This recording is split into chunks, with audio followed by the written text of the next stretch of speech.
ठगी पीड़ित जमाकर्ता परिवार ने जमाकर्ता निवेशकों की जमा राशि का 2 से 3 गुना भुगतान करने की मांग करते हुए जिलाधिकारी कार्यालय में प्रधानमंत्री भारत सरकार और मुख्यमंत्री को संबोधित 3 सूत्री मांगों को लेकर ज्ञापन एसीएम प्रमोद कुमार को सौंपा। ठगी पीड़ित जमाकर्ता परिवार के जिला सचिव पूरनलाल ने कहा कि भारत सरकार और राज्य सरकार ने देश के प्रत्येक ठगी पीड़ित जमाकर्ता परिवारों का ठग कंपनीज एंड सोसाइटी में डूब चुकी रकम को 2 से 3 गुना 180 दिन में वापस करने के लिए बट्स एक्ट 2019 अधिनियम को बनाया था, जिसको लेकर जिला अधिकारी कार्यालय तहसील स्तरों पर फॉर्म जमा किए गए थे। निवेशकों ने फॉर्म जमा करने के बाद अभी तक कोई भुगतान नहीं हुआ है। 180 दिन से ज़्यादा हो गए, सरकार का 180 दिन का वायदा पूरा नहीं हुआ। हम मांग करते हैं कि भुगतान की गारंटी अधिकार कानून अनियमित जमा योजनाएं पाबंदी अधिनियम 2019 के तहत प्रत्येक पीड़ित जमाकर्ता निवेशकों के जमा राशि का 2 से 3 गुना भुगतान किया जाए। निर्दोष एजेंट को सुरक्षा, सम्मान, रोजगार और पुनर्वास का अधिकार दिया जाए। भारतीय न्याय संहिता 2023 की धारा 111 के तहत प्रत्येक ठग और बेईमानों को मृत्यु दंड देकर भारतवर्ष को ठग मुक्त निर्माण राष्ट्र राज्य के रूप में स्थापित किया जाए। अगर मांग पूरी नहीं हुई तब तक लगातार रोजाना भारत सरकार, प्रधानमंत्री और मुख्यमंत्री को पूरे प्रदेश में ठगी जमाकर्ता परिवार ज्ञापन देता रहेगा। हम लोग का 1 सितंबर से धरना प्रदर्शन चल रहा है पूरे भारत में, और हम लोग जिला बरेली से हैं तो हम जिला बरेली में दे रहे हैं, और डेली लगभग हम लोग आ रहे हैं, ज्ञापन दे रहे हैं डीएम साहब के लिए।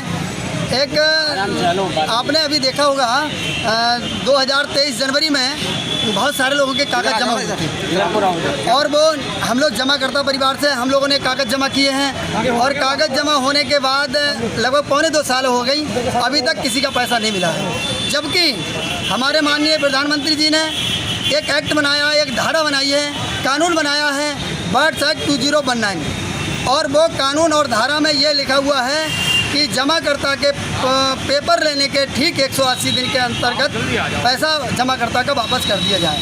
लेकिन 1.25 साल हो गई, अभी तक किसी के कानों में जू नहीं रेंगी है। कहा जाए कि वो कागज़ भी जहाँ के तहाँ पड़े हैं, और हम लोग बहुत परेशान हैं। अपने लोग आए हैं काफ़ी दूर से चलकर, और इस तरीके से परेशान हैं। किसी की शादी है, किसी ने मकान के लिए, किसी ने ज़मीन बेच के पैसा डाला है, और बहुत परेशान है। सरकार ने जब एक्ट बनाया है तो हम लोग ये कहना चाह रहे हैं आपके चैनल के माध्यम से कि सरकार ने जब एक्ट बनाया है, धारा बनाई है, तो सरकार ही पालन करना चाहिए, और सरकार ही पालन नहीं करेगा तो सरकार का ये रवैया है, सरकार का ये रूल है, वो खुद के अपने वचन पर पालन नहीं कर पा रही है, तो पब्लिक फिर क्या करेगी। कितने लोग होंगे इसमें? इस समय आज लगभग 50 के आसपास हैं संख्या हम लोगों की। कितने लोगों का पैसा होगा बरेली के अंदर? करीब लगभग 1 करोड़ से अधिक लोग हैं जो जमा करता हैं, और पूरे भारत में 42,000 करोड़ से ज़्यादा अधिक जमा करता लोग हैं। 40 करोड़ों का जो निवेशक का पैसा है पड़ा हुआ, और सरकार ने आज तक वो पैसा नहीं दिया। कितनी कंपनियां हैं लगभग? देखिए देखा जाए तो हम कौन-कौन सी कंपनी? कुछ हाँ, मैं आपको कुछ कंपनियों के नाम बताऊंगा। अगर सारी का तो बहुत समय हो जाएगा। पल्स है, PACL जिसको नाम से कहते थे, सहारा है, कल्पतरू है, KBCL है, कलवर्ड है, बहुत सारी कंपनियां, लगभग 3 लाख कंपनियां हैं जो 2014 में माननीय प्रधानमंत्री जी ने बंद की थी। यति नरसिंहानंद गिरी महाराज द्वारा इस्लाम धर्म के पैगंबर हुजूर मोहम्मद साहब के खिलाफ विवादित बयान के विरोध में गिरफ्तारी की मांग करते हुए शकील खां के नेतृत्व में राष्ट्रपति को संबोधित एसीएम प्रमोद कुमार को ज्ञापन सौंपा।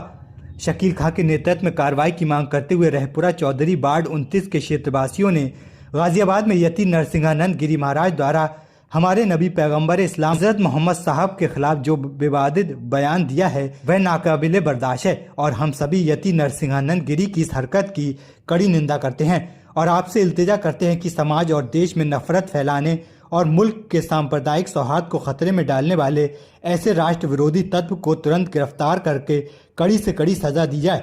पूरी दुनिया के मुसलमान सब कुछ बर्दाश्त कर सकते हैं, लेकिन अपने नबी पैगंबर इस्लाम की शान में गुस्ताखी बिल्कुल बर्दाश्त नहीं कर सकते। नरसिंहानंद गिरी महाराज को गिरफ्तार कर कार्रवाई की मांग की है।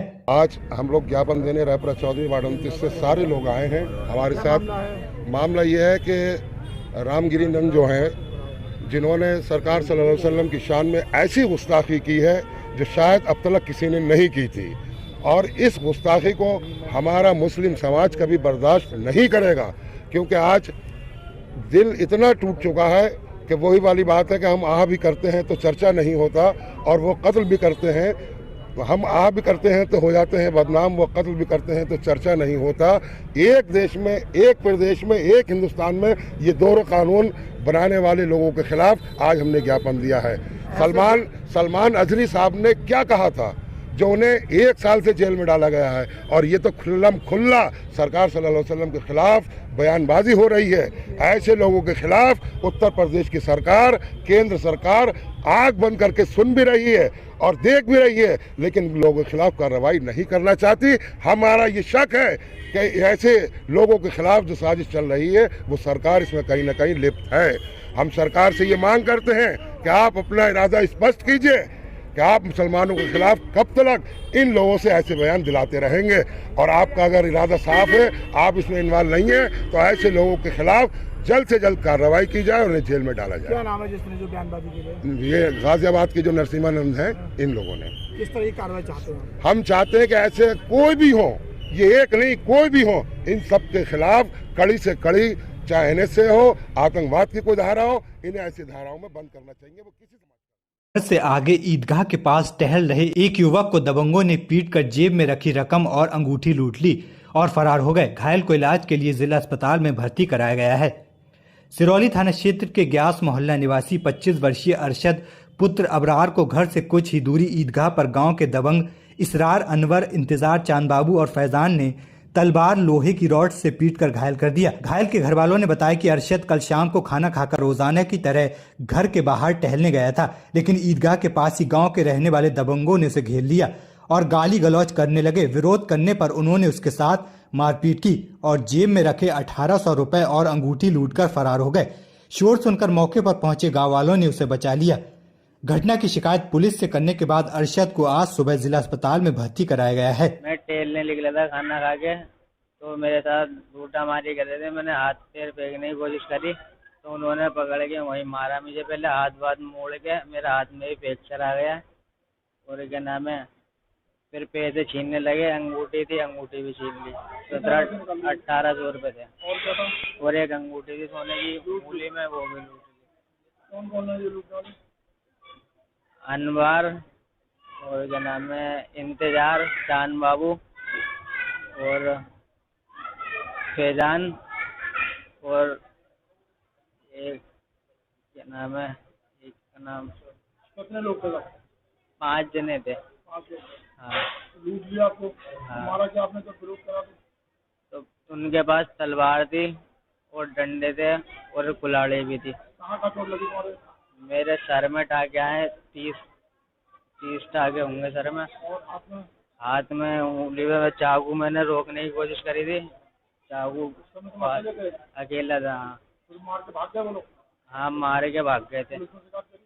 पुलिस में मुझे थाने उठा के ले गए थे कुछ जने, 2-3 जने। वो लोग क्या इस तरह गुंडागर्दी करते हैं, क्या करते हैं? हाँ सर, ऐसी गुंडागर्दी करते रहते हैं वो। लूट वगैरह करते लोग? हाँ पहले भी घटना अंजाम देती है? हाँ सर, कोई बता रहा था 2 घंटे पहले किसी उसके टेम्पो वाले के तलवार मारी थी पैर में। तो वहीं के रहने वाले सिरौली के? हाँ, सिरौली के कौन रहने से वाले। मोहल्ले के हैं वो? वो ईदगाह की तरफ के रहते हैं, मेन रोड पे। हमला करा था ईदगाह पे करा था? रात के समय में बिस्तर पर सो रही एक महिला को जहरीले सांप ने काट लिया। उसकी जिला अस्पताल लाते समय रास्ते में मौत हो गई। पुलिस ने शव को पोस्टमार्टम के लिए भेज दिया है। सिरौली थाना क्षेत्र के बड़ा गांव निवासी ऋषिपाल की 20 वर्षीय पत्नी पिंकी को शनिवार को सुबह जिला अस्पताल पहुंचते ही डॉक्टर ने मृत घोषित कर दिया। मृतका के घर वालों ने बताया कि पिंकी का विवाह लगभग 1 वर्ष पूर्व ऋषिपाल से हुआ था और कल शाम को वह रोजाना की तरह घर के कमरे में लगे बिस्तर पर पति के साथ सो रही थी, लेकिन रात में किसी समय जहरीले सांप ने उसे काट लिया, जिससे उसकी हालत बिगड़ गई। घर वाले पहले एक स्थानीय डॉक्टर के पास ले गए, फिर देसी इलाज करने की कोशिश की और हालत बिगड़ने पर उसे जिला अस्पताल लेकर पहुंचे, लेकिन रास्ते में ही उसकी मौत हो चुकी थी और अस्पताल पहुंचते ही डॉक्टर ने उसे मृत घोषित कर दिया। पुलिस ने जांच शुरू करते हुए शव को जिला अस्पताल की मोर्चरी में रखवा दिया। दोनों लोग बेड पे सो रहे थे, अचानक सांप आया और काट लिया। फिर रात में ही तुरंत लेके भाग गए थे इन्हें अस्पताल। फिर वहाँ पे राजेश्वरी में मना कर दिया, फिर यहाँ डिस्ट्रिक्ट में लेके आए थे, फिर यहाँ ख़त्म हो गया।